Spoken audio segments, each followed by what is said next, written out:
നമ്മുടെ സ്കൂളുകളിലെ പാചക തൊഴിലാളികളുണ്ട്.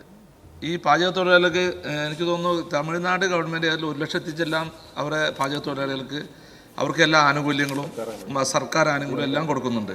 പക്ഷെ നമ്മുടെ ഉള്ള പാചക തൊഴിലാളികൾക്ക് ഓണറേറിയാണ് കൊടുക്കുന്നത്. സാർ, അവർക്ക് അതുപോലെ തന്നെ മറ്റുള്ള ഗവൺമെൻറ് ജീവനക്കാരെ പോലെ തന്നെ നമുക്ക് ആനുകൂല്യങ്ങൾ കൊടുത്ത് അവർക്ക്, കാരണം അവരെ സംബന്ധിച്ച് അവർ നമ്മുടെ കുട്ടികൾക്ക് ഭക്ഷണം കൊടുക്കുന്നു, പക്ഷേ അവരുടെ കുട്ടികൾക്ക് ഭക്ഷണം കൊടുക്കാൻ പറ്റാത്ത രീതിയിൽ സാമ്പത്തികമായി വലിയ പരാതിയും പാവങ്ങളാണ് ഈ പാചക തൊഴിലാളികൾ. സാർ, അവരെ ഇടപെട്ടുകൊണ്ട് ഗവൺമെൻറ് ഇടപെട്ടുകൊണ്ട് അവർക്ക് ന്യായമായ രീതിയിലുള്ള ആനുകൂല്യങ്ങൾ കൊടുക്കാൻ ബഹുമാനായ മന്ത്രി ഗവൺമെൻറ് തയ്യാറാകുമെന്ന് ചോദിച്ചു.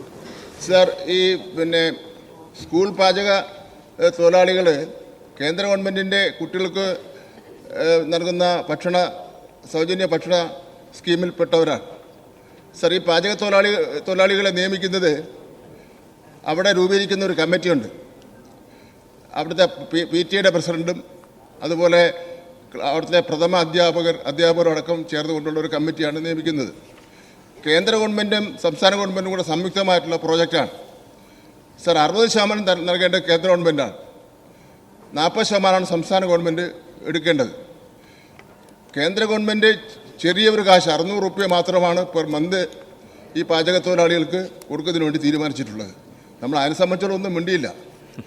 സാർ, കേരളത്തിൽ ഇടതുപക്ഷ ജനാധിപത്യ മുന്നണി ഗവൺമെൻറ് നമ്മുടെ UDF ഗവൺമെൻറ്റും പല ഘട്ടങ്ങളിലായി വർധന ഉണ്ടാക്കിയ പ്രകാരം ഇപ്പോൾ 12,000 രൂപ പാചക തൊഴിലാളികൾക്ക് നൽകുകയാണ്. സാർ, 600 രൂപ കേന്ദ്രമുള്ളൂ സാർ, ആകെ 600 രൂപ.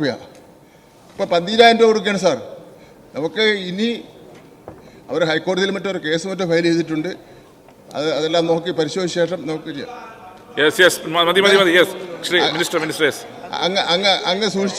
അങ്ങ് സൂചിപ്പിച്ചതുപോലെ സംസ്ഥാന ഗവൺമെൻറ് ജീവനക്കാരുടെ ആനുകൂല്യങ്ങൾ കൊടുക്കണമെന്നാണ് അങ്ങോട്ട് സൂചിപ്പിച്ചത്. സാർ, അതൊരു നല്ല നാളെ വരട്ടെ, അപ്പോൾ നമുക്ക് ആലോചിക്കാം. ഇപ്പം ആലോചിക്കാൻ നിവൃത്തിയില്ല.